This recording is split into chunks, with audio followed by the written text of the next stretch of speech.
بسم اللہ الرحمن الرحیم۔ السلام علیکم۔ حجاج بن یوسف کا زمانہ ولایت۔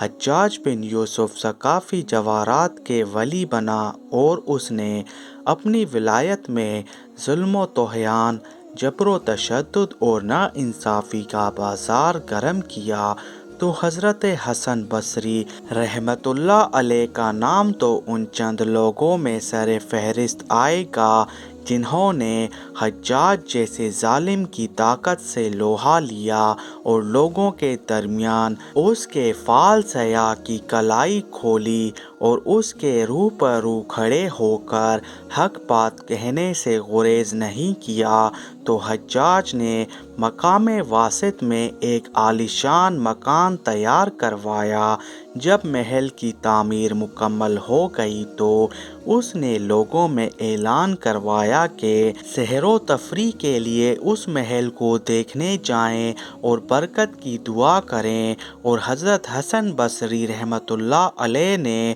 غنیمت کے اس موقع کو ہاتھ سے جانے نہ دیا، اور وہ لوگوں کے ساتھ مقام واسط تو گئے ضرور، لیکن شاہی محل دیکھنے کے غرض سے نہیں، لیکن بلکہ اس کو نصیحت کرنے، اللہ رب العزت جلال کی یاد دلانے کے لیے کہ اس کے ساتھ ساتھ دنیا کی حقیر چمک دھمک سے پیروبت اور باری تعالیٰ کے پاس آخرت میں میسر ہونے والے لافانی اور لازوال نعمتوں کی طرف راغب کرنے کے لیے۔ چنانچہ آپ وہاں پہنچے تو ایک بڑا مجمع کو اس محل کے ارد گرد اس حال میں دیکھا کہ وہ لوگ اس عمارت کے شان و شوکت، حسن و جمال کی جھلک اور رقبہ کی وسعت سے انگشت و بدندہ حیرہ و سرگردہ تھے۔